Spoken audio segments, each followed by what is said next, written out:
Welcome to the Seeds of Wisdom series, brought to you by From a Loving Place with author Rachel Wolf. If you like deep, meaningful conversations, this is your place. So settle in and enjoy today's guest. Disclaimer: The Seeds of Wisdom digs into some deep subject matter. In order to plant a seed, we have to dig in the dirt. That's how we grow. If any of the subject matter feels like too much, it is important to seek your own mental health support. I did, and it's why I'm able to be here doing this today.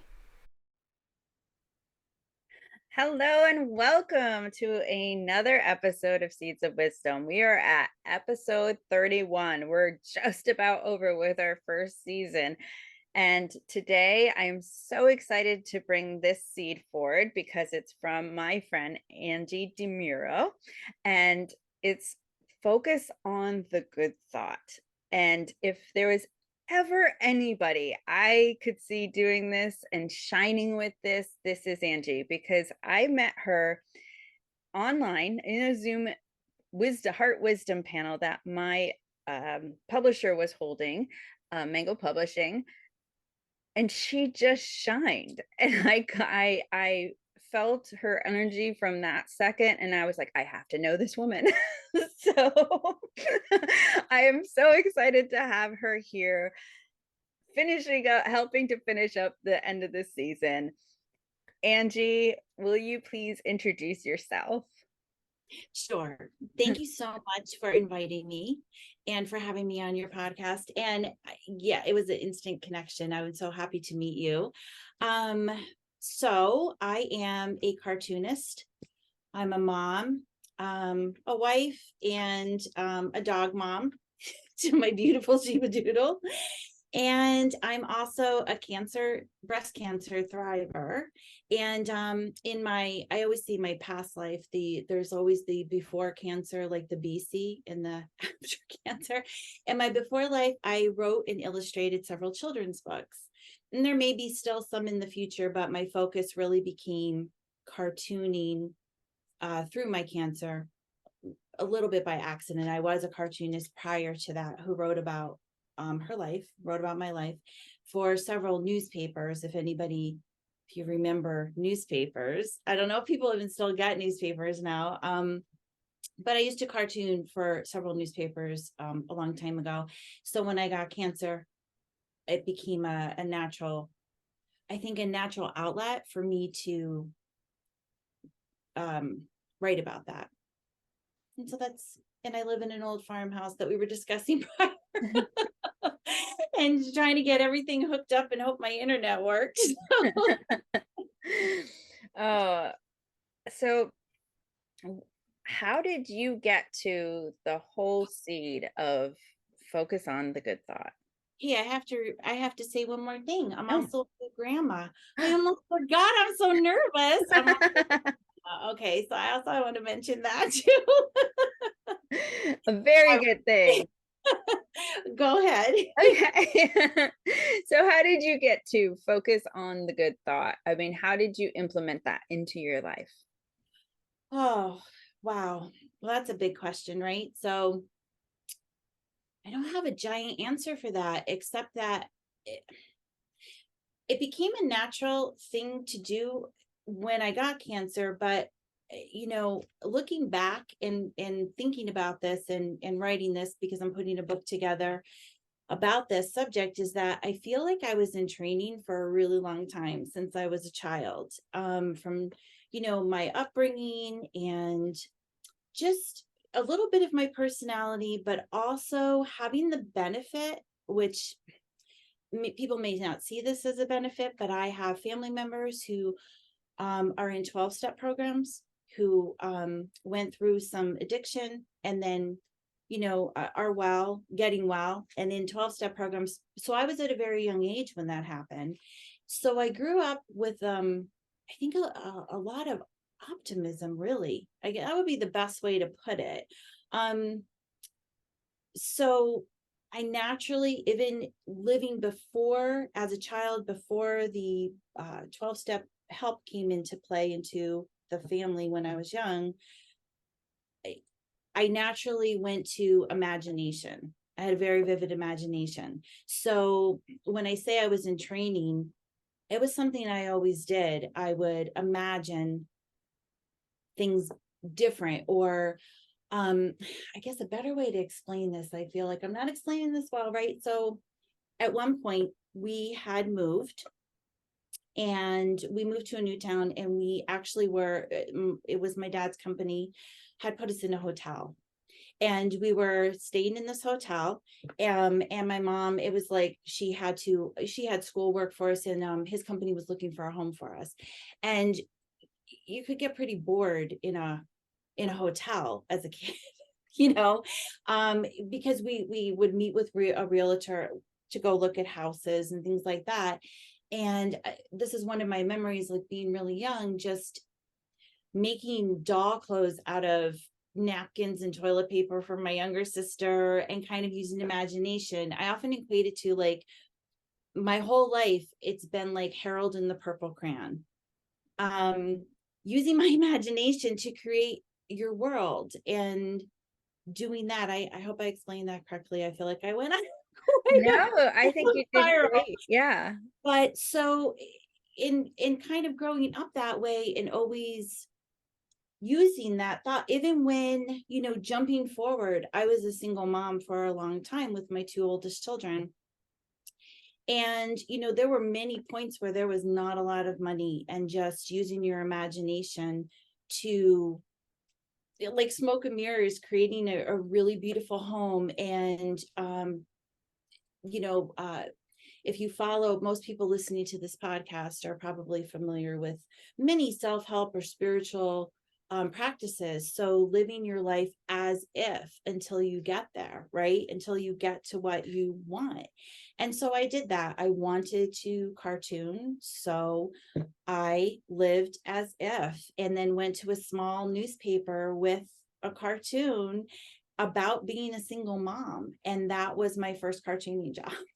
Oh, how And wonderful. so that just kind of, so uh, my whole map, my little magic map, that got me to now, kind of groomed me, kind of, it was like a practice to getting diagnosed with breast cancer, really. And then when that happened, I'm not going to say I was like, oh, okay, so I'm just going to be super positive about all this. I was a little bit in shock. Mhm. So I can't say that I went right to, like, this is amazing, and I'm going to just focus on the good thought. Yeah. It's not toxic positivity that I'm talking about. So when that diagnosis happened, yeah, it was a little bit of a shock. I had just written a children's book that was doing very, very well. We had just come back from a signing in at the Omega Institute in Rhinebeck. I'm sure some of your listeners are familiar with that place. And I was working with a really well-known author, and it all was well. And it's kind of funny too, on a little side note, I don't know if I'm even allowed to say this, but I was with there were a lot of mediums at that weekend. Mhm. And I often think, like, nobody saw this, not one person, because when I had come home, I had a dream actually about that was how I got diagnosed. So the whole thing, the whole journey of this cancer was not textbook, I guess. So I had a dream 3 nights in a row of my uncle, actually, who had passed away probably about maybe 9 months before I was diagnosed, I think, before this dream. And it wasn't a dream of, like, go get a mammogram. It Mhm. was it because I had listened to your show that you just interviewed someone about intuition, about understanding your intuition, and I was like, oh my gosh, yeah, this sort of ties in. So I had this dream, and I would think, oh, I should call for an early mammogram. And then I went about my day. So I'm a little slow. So I had the dream 3 nights in a row until I called, like, I really should get a mammogram. And when I called, there was a cancellation. Like, I actually, because I have all my notes and I've been working on this book, the timeline was unbelievably short from the mammogram to surgery was insane, because there were so many synchronicities that honestly saved my life by listening to my intuition. There were, a cancellation, and we're going to take you in. Somebody just called and literally canceled the day of my biopsy. And I ended up, getting a biopsy that I was just there for a consult.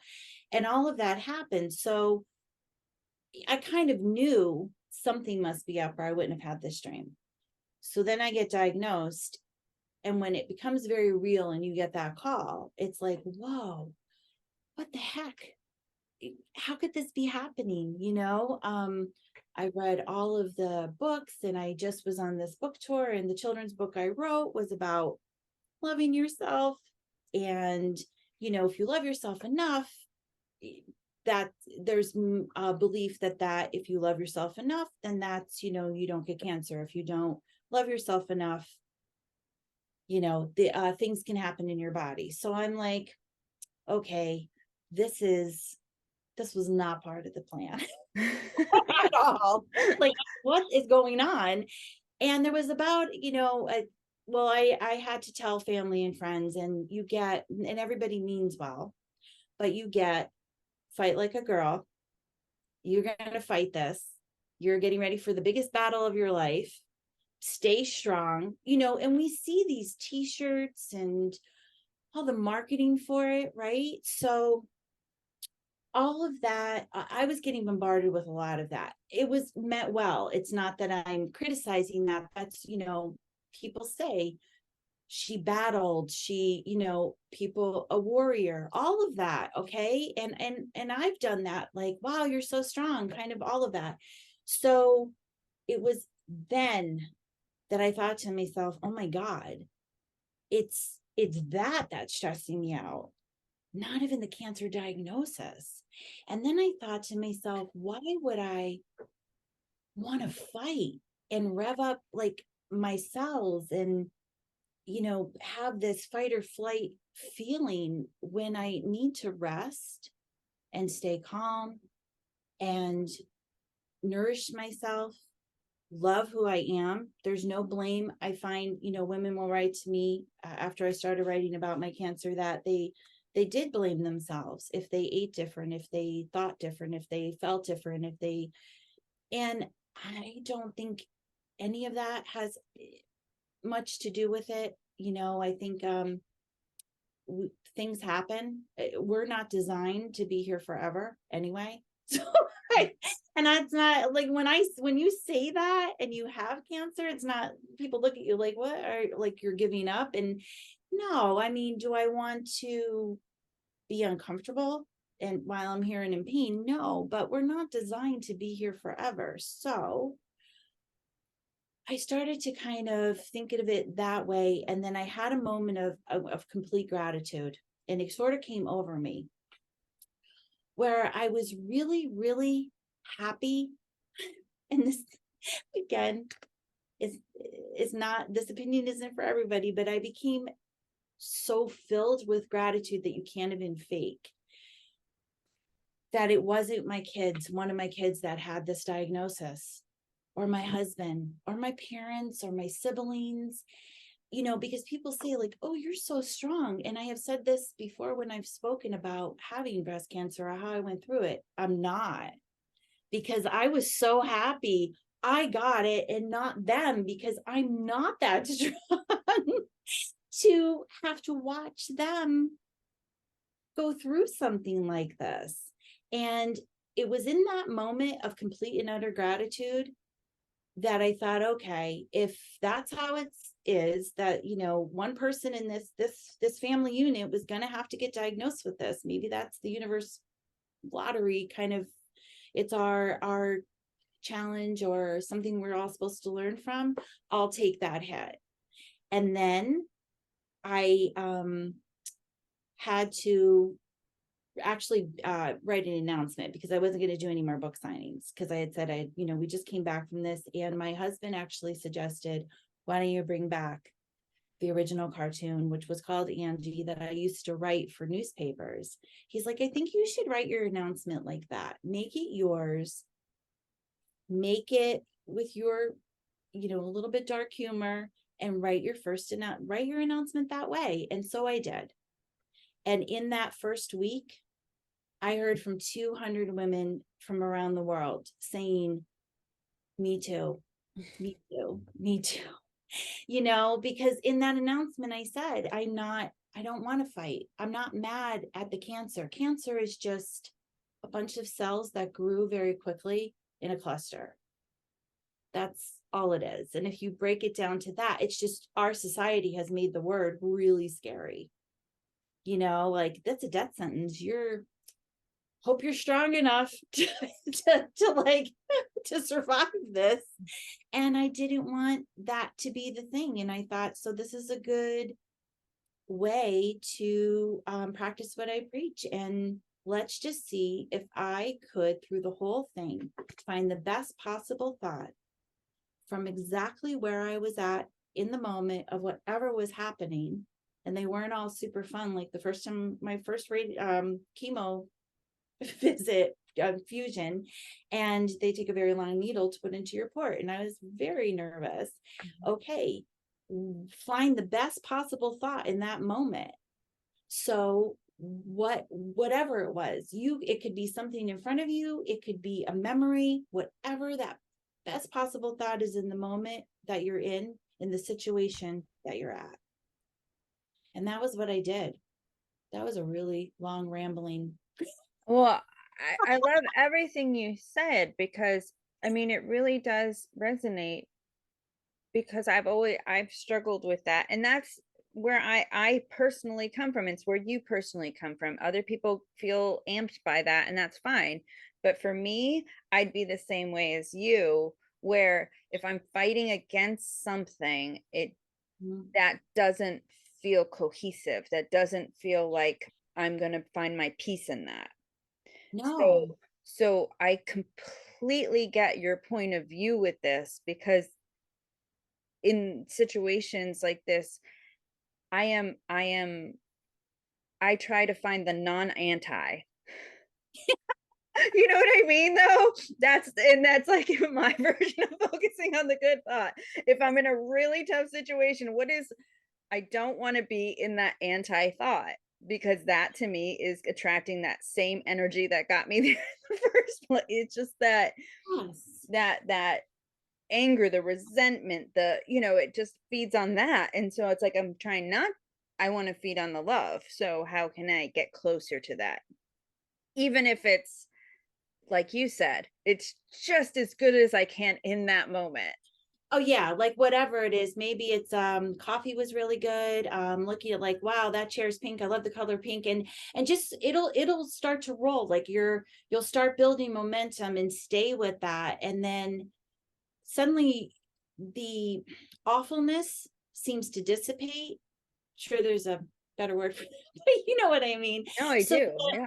yeah, the terribleness of the situation will begin to dissipate, because so scientifically this was interesting, right? Because of course when you put things out, so after I heard from all these women, I wrote a thank you cartoon.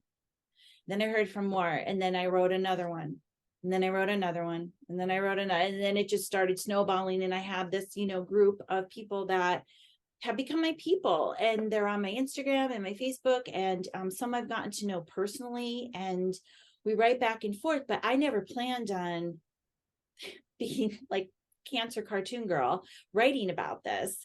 But so when I start, of course you're going to get people who challenge what you're saying, and I would say, focus on the good thought and this and that, and I don't mean toxic positivity. I'm just saying you've got to pull some, because scientifically, so two things we know, and I'm sure a lot of your listeners know this: when you have a thought, whatever the thought is, whatever it is, it could be, oh, that's a red light, or, something super big, like, I don't know, a diagnosis. Okay. Whenever you have a thought, you have an immediate feeling, you have an immediate emotional response, immediate, whatever it is. Okay. Whether it's good, bad, indifferent, you're going to have a response.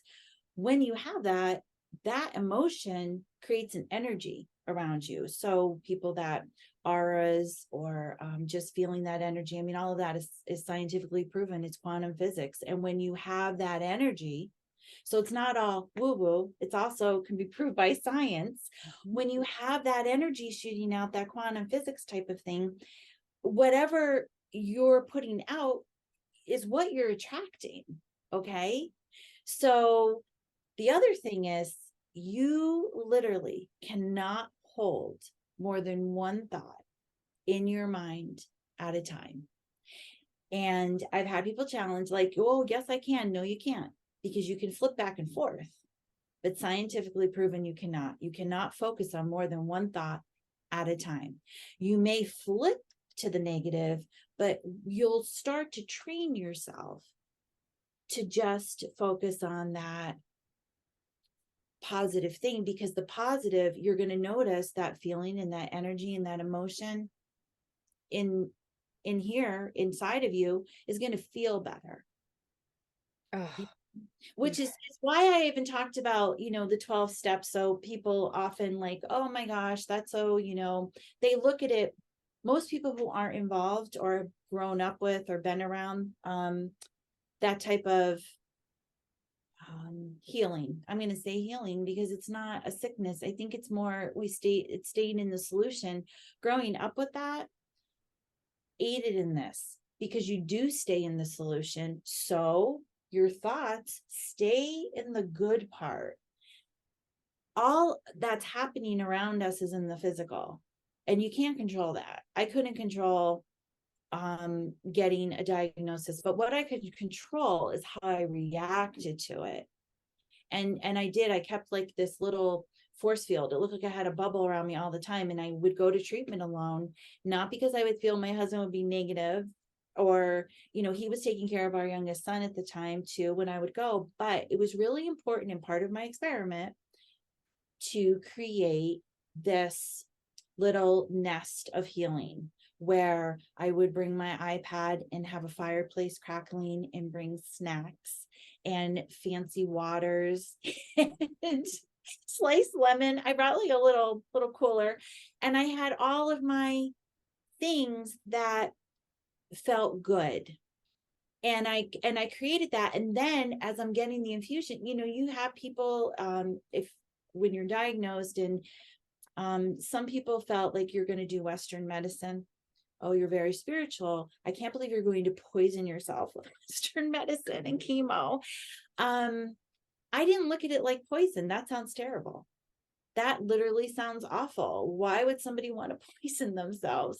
So I didn't picture that. I didn't picture it as poison. I was like, wow, this is so great that science has something that can target the type of cancer I had, which was really aggressive.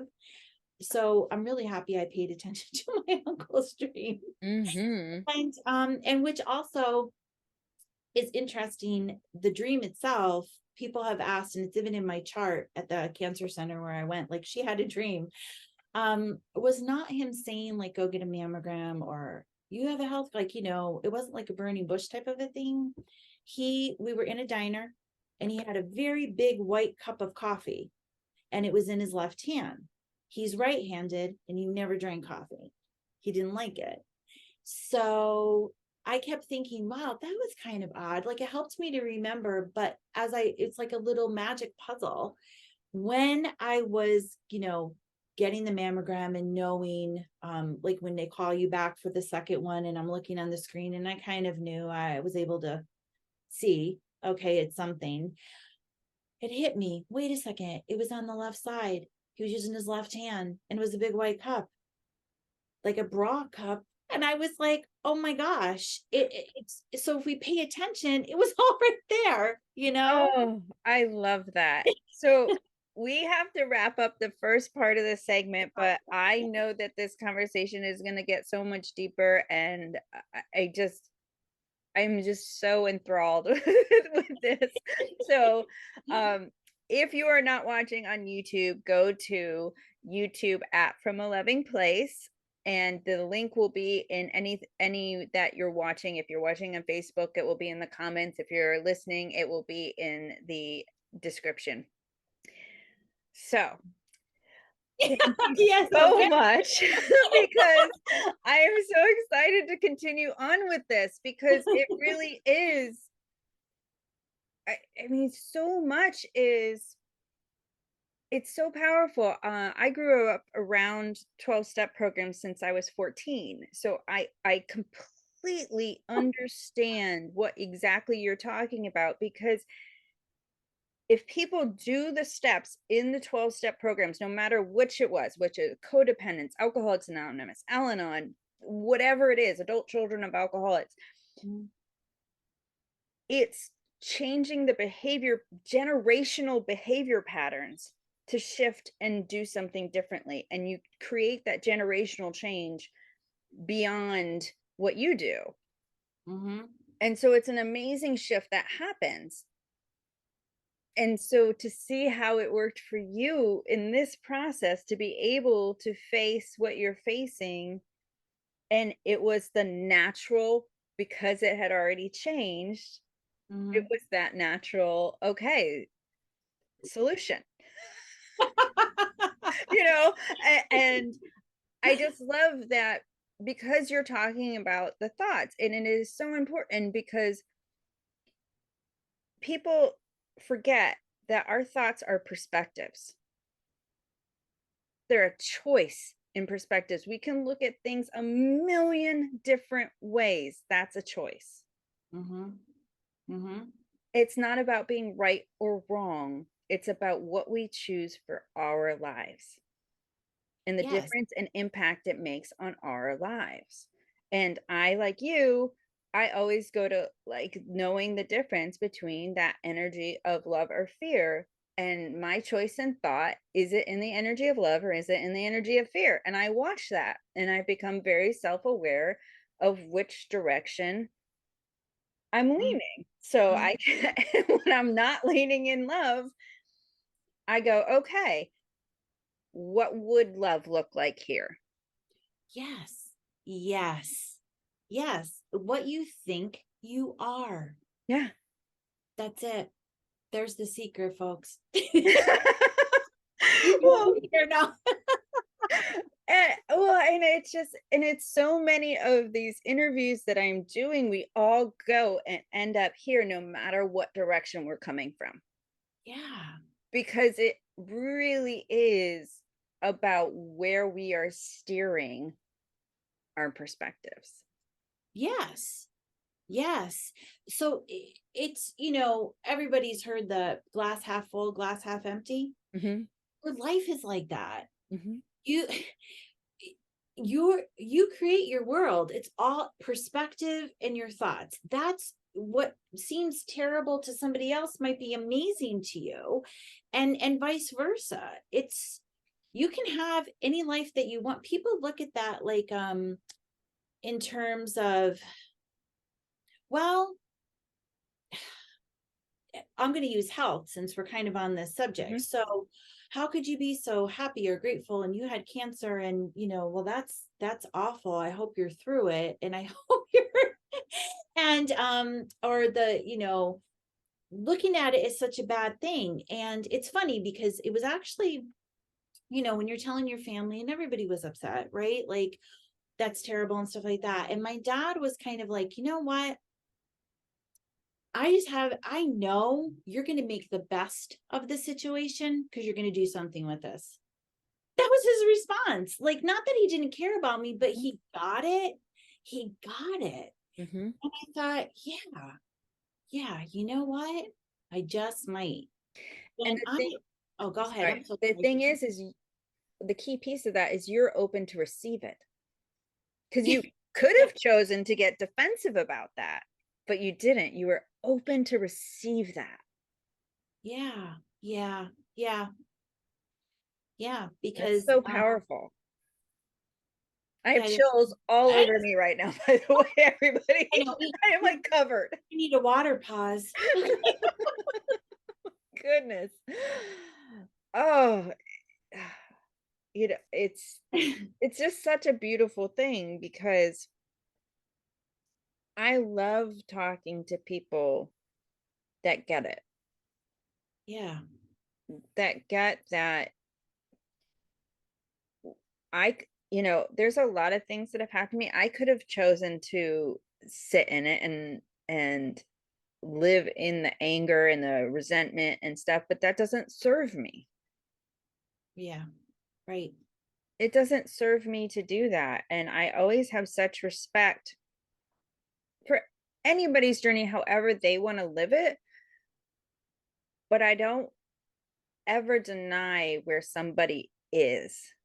If you can are open and can receive it, I Mhm. think that is absolutely beautiful.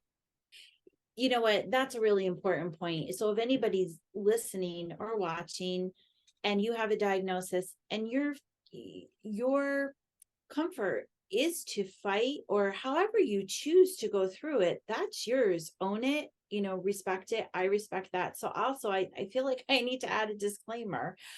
My way of doing this and what I've done is not for everybody, it's what felt good for me. And I will add too, so my diagnosis was and this will shed a little light on my or show you a little bit of my dark humor, right?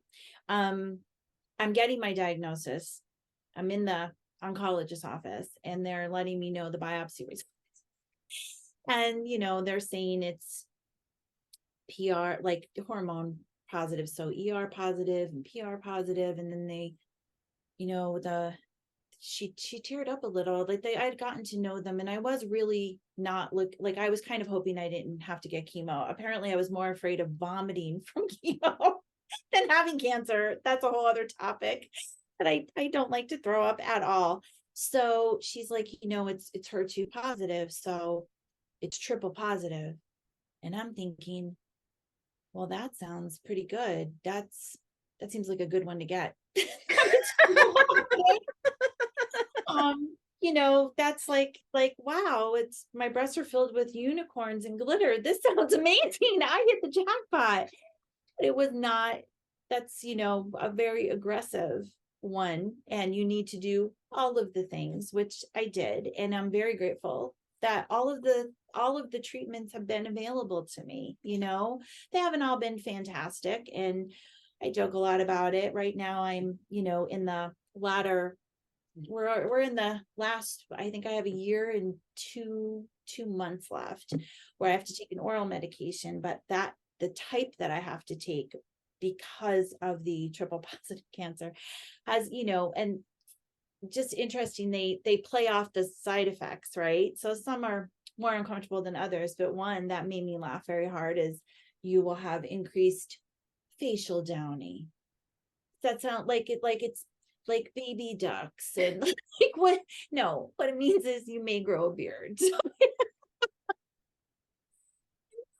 I don't have that side effect. I look for it, making sure, but it just makes me laugh. You have to kind of laugh. So it's almost like they do enough to not kill you, to save you.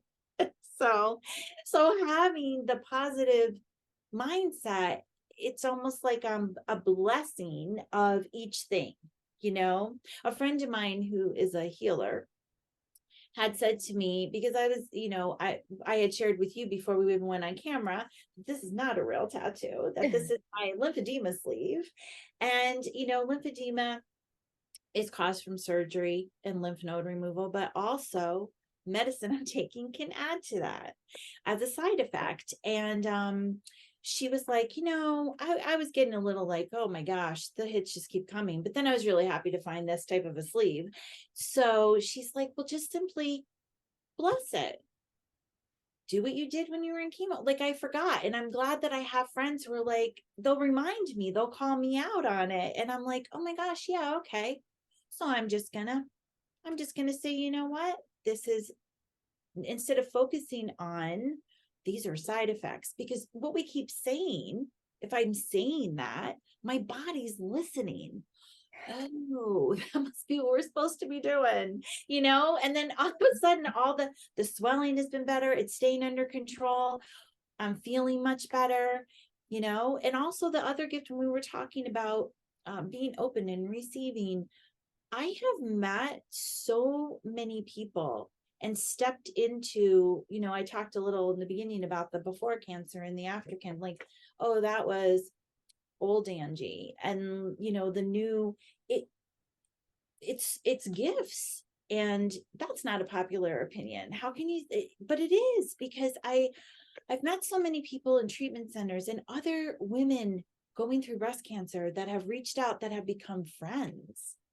And hearing from women like, I took all your cartoons. This was an email I received. I took your cartoons with me to radiation. And you were with me. She was in Australia, and because of what you wrote, I wasn't scared. I put one of your cartoons, like, like they'll print out like the me I draw. I took you with me and got a mammogram for the first time.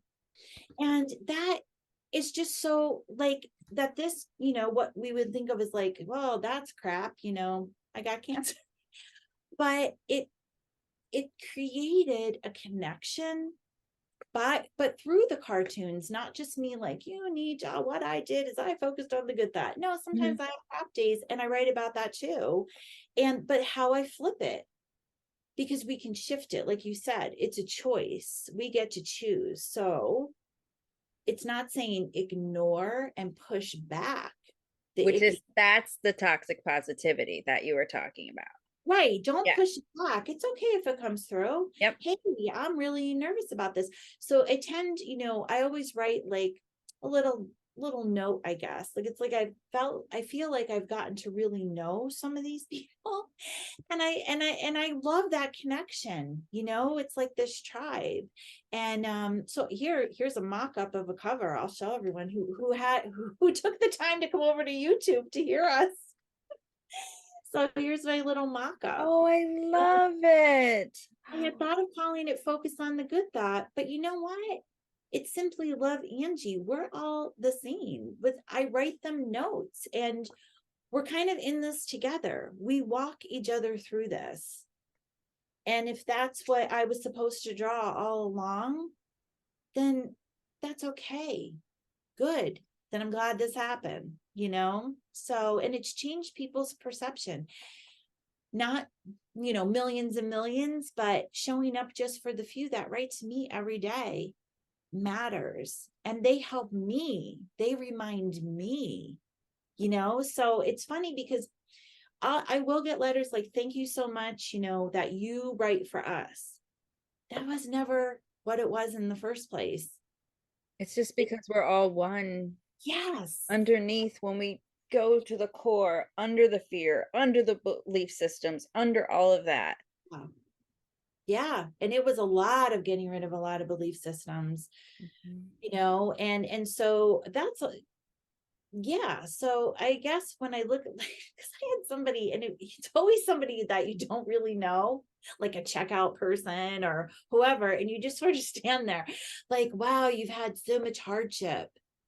And I think, and they usually talk like that too. No, but um, no, I've been the luckiest person ever to grow up with that mindset, to be around people who were staying in a solution that said, hey, crap happened, my life blew up, and now it's almost this in always in a rejuvenation situation. That's the best way to put it, right? So Yeah. And it takes work. It takes daily work, just like it takes daily work to stay in the negative, to stay in the fear, to stay in the yes, hurt, to stay in the pain. People don't realize how much we contribute to where our energy is. What we yeah, watch matters. What we contribute to in the world yes, matters. What we scroll and click on matters. Like it yes. all is the contribution of where our energy goes, love or fear. It's a choice. Love, Oh fear. my gosh, yes. So right, what we watch. That's a biggie for me. People will say, "Oh, you really need to watch this. It's about a serial killer." I'm like, "Oh my God. I don't want that in my I don't want that in my reality. I stick to romantic comedies. It's all light cooking shows. That seems like a good thing." I love food. So I kind of, yeah, exactly. Music we listen to, podcasts we listen to. how people are so into like a murder podcast. Well, and the truth of it all too is it's not even what we listen to, it's what how we perceive what we're listening to. Yes. So it's like I can watch a drama like Grey's Anatomy and I'm paying attention to the connections of the characters. I'm Yeah. paying attention to relationships. I'm paying attention to um the heart. Yeah. But Yeah. someone else can watch the same exact show and watch the carnage and watch and watch the scalpel going through and watch, you know what I mean? So it Yeah. really does matter. It's just where our mind is with whatever we're doing is paying attention to where it goes. Yeah. Yeah. You're right. So I'm very, and what we eat too. Oh yeah.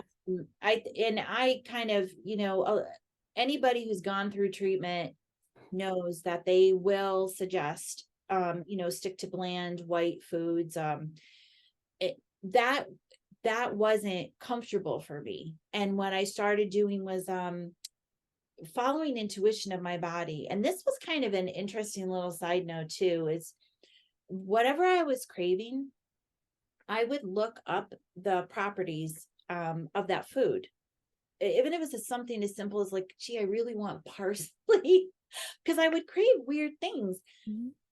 Each thing had anti-cancer properties, which was very interesting to me, following my intuition. So, yes, you need to be very careful of germs. This was right before COVID is when I was diagnosed. So, you don't want to go to like a salad bar. I don't even think they have such things anymore, probably since COVID. I'm not sure. But we would buy organic produce, or we have a garden. And so I was able to eat raw foods that were um ours, Clean, and we, yeah. Mhm. yeah, so it was safe. But I watched what I craved and what I didn't, what felt not okay to eat. And even still now with this oral type treatment, I'm watching, and each thing, it's this, how we feel. That's such a barometer for everything, how we're reacting, how we're feeling, the energy that we're taking from it, and that we're giving back out from it. All of it is, every single part of that is related, every single thing. It's like a little recipe for, I think, navigating humanism would be, a good It way. is our human experience. It is. It really is. And I know for me, I do. I pay more attention, and it's not about shaming and judging myself for what I'm choosing. And I think this part's really important too, because if we're shaming and blaming ourselves, that's self-abuse. So then Yeah. that goes into the energy of fear. That goes into the energy of lack, of separation, and all of that stuff. But it's just being aware of our choices. Mm-hmm. Just looking at it and go, oh, hmm, this is interesting that I'm choosing this. Yes.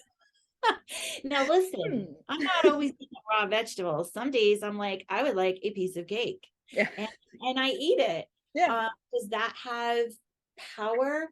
Well, I say it does. So it's all our perception. I If bless this cake. and I have actually started really making sure I didn't shame myself for what I ate, Yes. Yeah. because to put that's putting self-hatred into what I'm eating. Mhm. And that's not going to be good for me to take in. But Right. if And then I say this tastes amazing, this is a beautiful food, I am going to enjoy this food. That feels good going into my body. And then yes. I'm also, when can do that, I'm not attracted to things that don't feel good going into my body. Yes. Yeah. Yeah. You're And right. it's amazing how it aligns once we just become self-aware without self-judgment, Yeah. without self-shaming, without all of that stuff. So, oh my gosh, I have loved every second of this conversation. I know we have so much in common. I was Yeah. about the same age as well. That you said you were 14, I was 13. Yeah. So it's introduced to 12 step Mhm. and all of that. Yeah. So that's like crazy because in talking before the show and these past, what it's like on and off for like a year. Yep. Yeah. Yes, it's Amazing. and that's the beauty of when you trust your connections to people. Yeah. This is what happens. You meet people who are aligned with you, aligned with the life you want to be living. And that will be those reminders when you're not there. Like your friend, it's like just reminding you, okay, well, what's the best thought you can think right now? It's just people who align with that kind of thinking line up. And when I notice that I have people who are really negative and gossipy or whatever around me, I'm going, oh, where's my energy right now? I don't blame them because they are who they are where they are, and that's fine. That's where they're choosing to live. But I look at me and go, where's my energy right now? Because Yeah. Like what's it? Well, and how if do I I feel like get I'm this gonna out of me? engage in it, I'm like, oh gosh, okay, I'm there. I gotta pay attention. No, I know exactly what you mean. I think that too, or like in traffic, right? You Mhm. like an aggressive driver will be, around you, and then I'm like, oh my gosh, I better check in. What did I do to bring this upon myself? Like, how am I resonating with this? Yes. You Well, know? especially when I start getting into my Yes. about the person driving next to me. And I live in Florida, so right now it's tourist season. So there are very different drivers here from all over the world.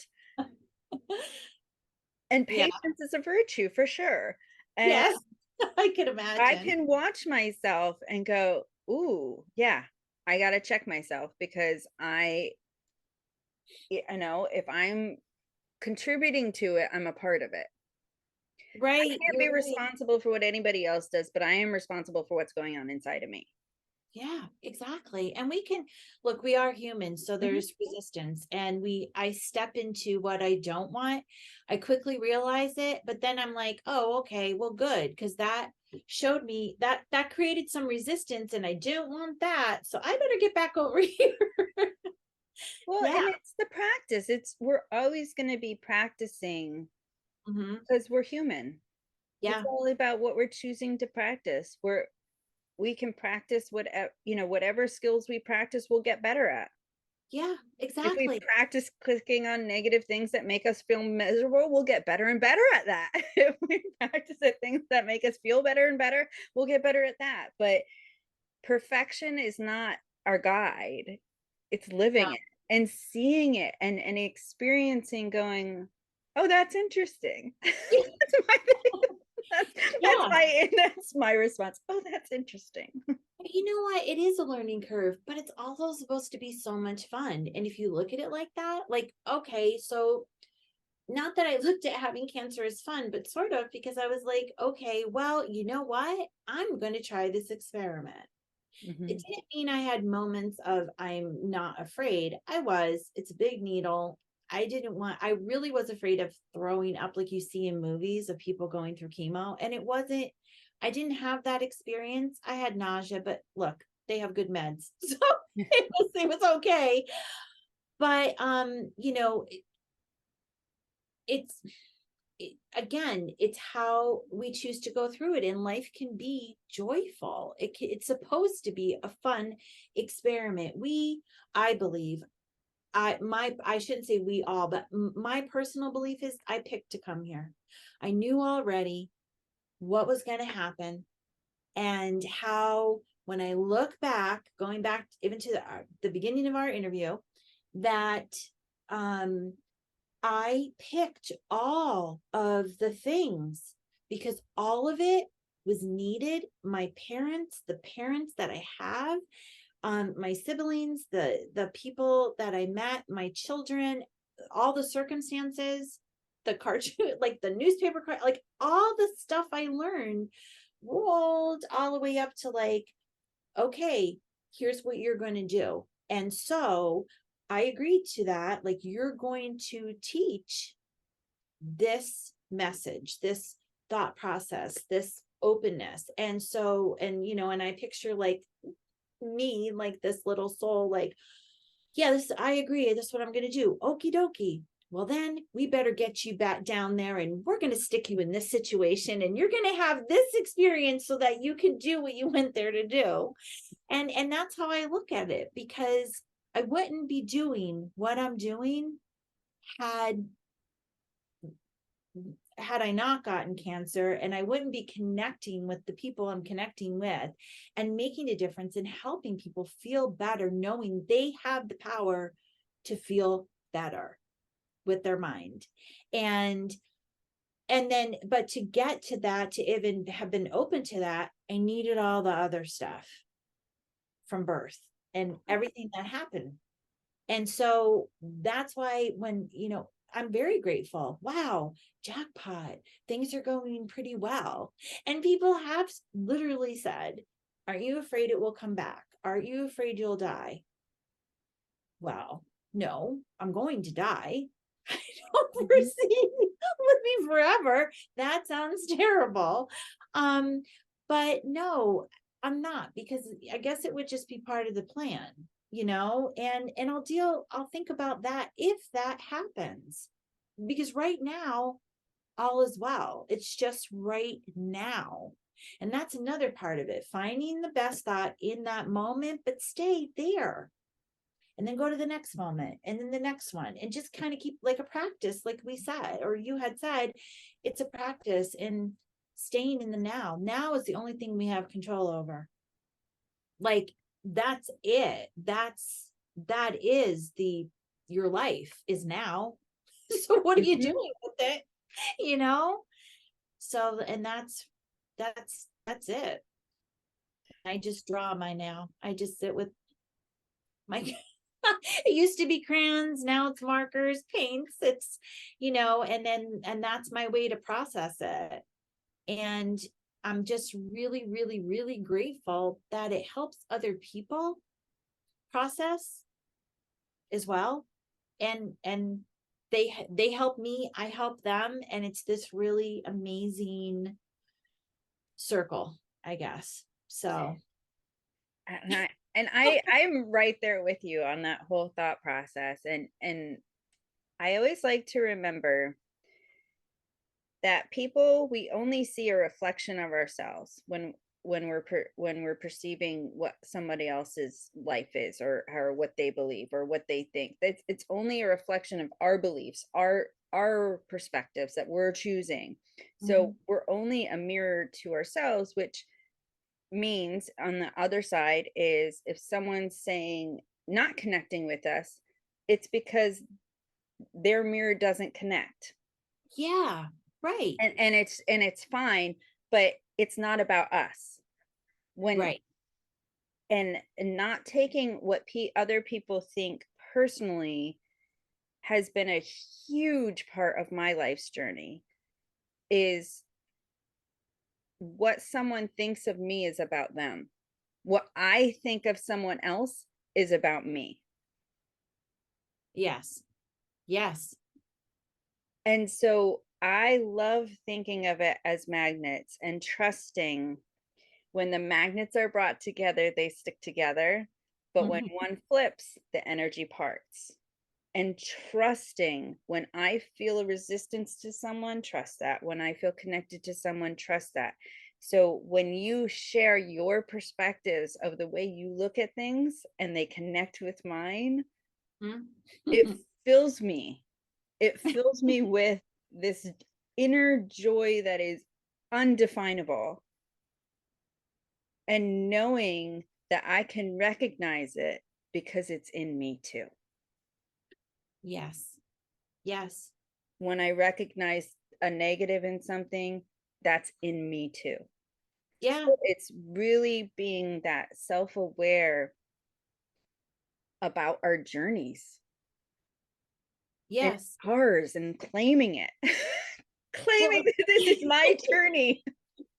well, you know what? It goes back to like all that we've been talking about. Wherever you're kind of at is what you're going to notice, Yeah, right? exactly.